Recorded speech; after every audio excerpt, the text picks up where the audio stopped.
Olá, rapaziada. Vamos então à nossa resolução de exercícios. Eles estão na página, ou seja, começam na página 511. O primeiro diz o seguinte: nós temos um bloco de gelo a menos 20 graus Celsius de temperatura inicial, se encontra apoiado sobre uma balança de apoio vazado, que indica uma massa inicial de 2 kg. Então, a massa inicial que eu tenho, 2 kg, observem aqui no gráfico. No interior de um recipiente termicamente isolado, dotado de um ralo, por onde escorre eventual água proveniente do derretimento de gelo.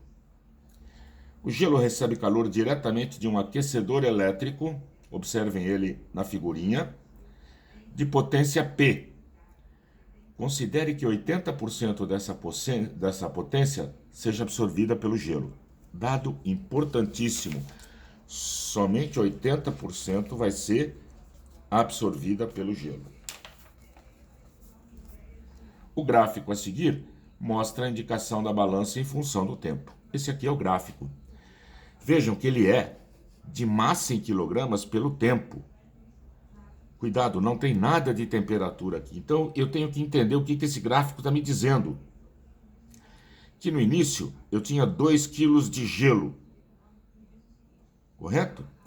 E esses 2 kg não acontecem nada. Significa que ele não está mudando de estado. Ele está simplesmente variando a temperatura.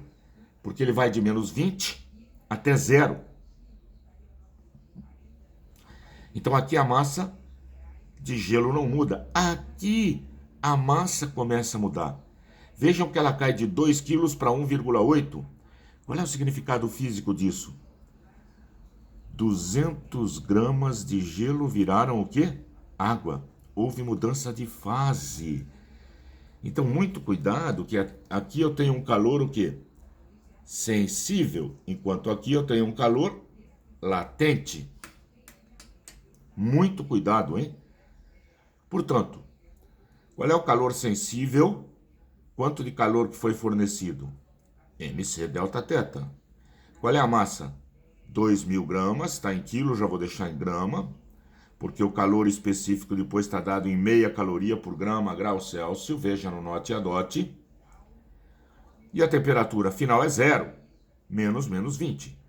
Portanto, isso aqui dá 20.000 calorias. E como no note e adote diz que uma caloria é 4 joules, esse calor sensível, 80.000 joules. E o latente foi aquele que mudou de fase. 200 gramas de gelo viraram água. E lá no note e adote diz que o calor latente de fusão do gelo, 80. 80 vezes 200, 16.000 calorias. Como uma caloria é 4 joules, 16.000 calorias, 64.000 joules. Perfeito? Bom, qual foi então a potência recebida pelo gelo, mais esses 200 gramas? A energia no tempo.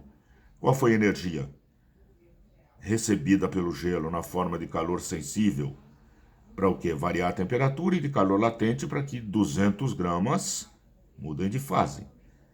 Então, a potência recebida pelo gelo mais os 200 gramas que viraram água, 80.000 mais 64.000. E se vocês observarem, isso ocorreu num tempo de quanto? 60 segundos. Então, 144.000 sobre 60, 2.400 watts. Mas isso foi a potência recebida pelo gelo mais os 200 gramas que viraram água. Só que a pergunta dele é a potência da fonte. Correto?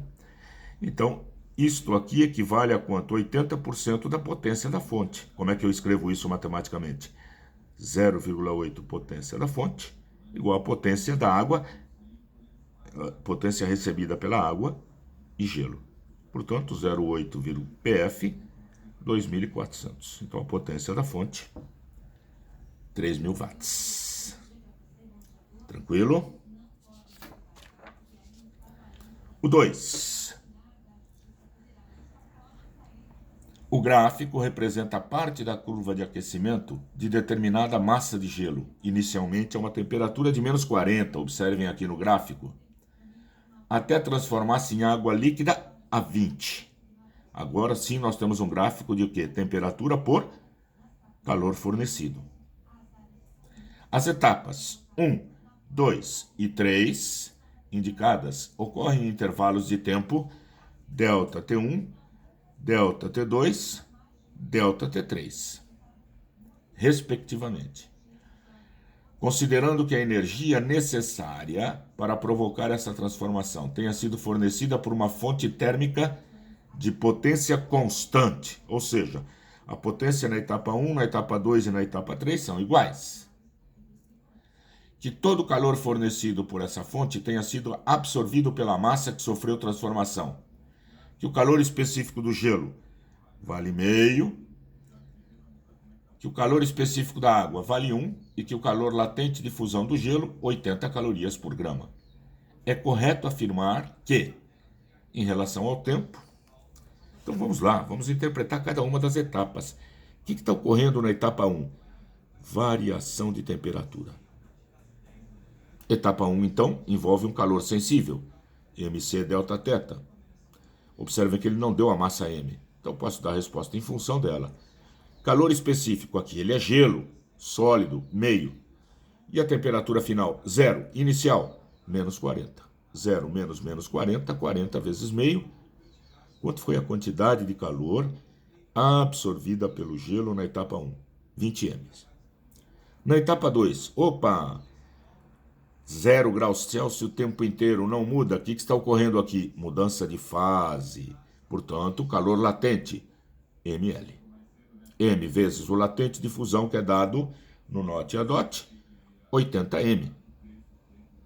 E na etapa 3, voltou a variar a temperatura, só que agora na fase líquida, correto? Então o Q3, calor sensível, vai variar a temperatura, mc Δθ.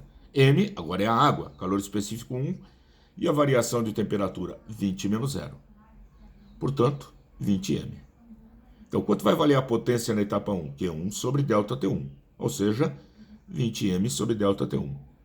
Na etapa 2, Q2 sobre ΔT2, 80 m sobre ΔT2. E na 3, Q3 sobre ΔT3, 20 m sobre ΔT3.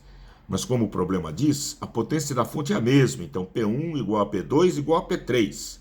Então, 20 m ΔT1 igual a 80 m ΔT2 igual a 20 m ΔT3. Daqui eu posso concluir que, primeiro, 20 m significa que ΔT1 e ΔT3 são iguais. Aqui eu tenho 80 m, portanto, ΔT2 tem que ser o quê? Maior para isso aqui ser igual. Portanto, ΔT1 igual a ΔT3 menor que ΔT2. Isso dá a alternativa D de dado. Ok?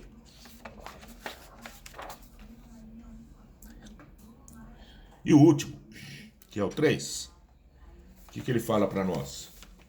Furacões são sistemas físicos que liberam uma enorme quantidade de energia por meio de diferentes tipos de processos, sendo um deles a condensação do vapor de água.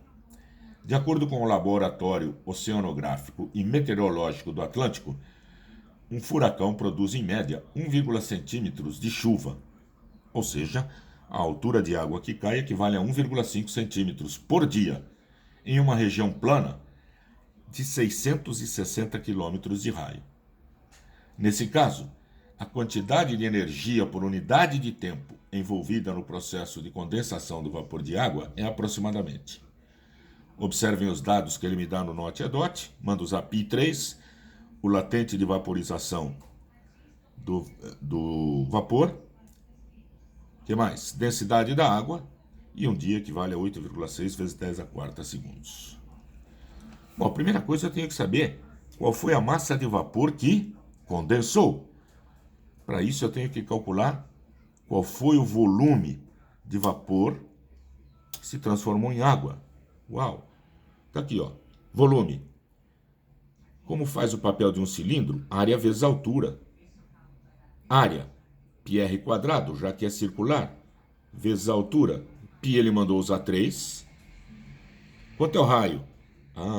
Eu transformei de quilômetros para metros. 6,6 vezes 10 à quinta metros ao quadrado. E observem que a altura era 1,5 centímetros, ou 1,5 vezes 10 a menos 2 metros. Para eu poder dar a resposta em quê? Metros cúbicos. Tive que transformar metro em metro. Portanto, esse volume vai dar 19.602 vezes 10 à sexta metros cúbicos. Agora eu posso calcular a massa, porque no note a dot ele me deu o volume. Então, a densidade. A densidade da água, 10 a terceira quilograma por metro cúbico. E o volume? Acabei de calcular. Portanto, a massa, 19.602 vezes 10 a nona quilogramas. Agora eu posso calcular a energia recebida pelo vapor para se transformar em água. Calor latente, ml. Os 19.602 vezes 10 a nona e o latente que ele me deu aqui, 2 vezes 10 a sexta. Isso dá uma quantidade de energia de quanto? 39.204 vezes 10 elevado a 15 joules, recebido pelo vapor para se transformar em água. Só que isso aconteceu num intervalo de tempo de um dia. Perfeito? Como ele quer o quê? Energia por unidade de tempo, então divido por 8,6 vezes 10 a quarta. São o número de segundos por dia. Isso vai dar 4,6 vezes 10 a 14 joules por segundo, que nós homenageamos o físico Watt, joule por segundo. Ok? Um abração, até a próxima.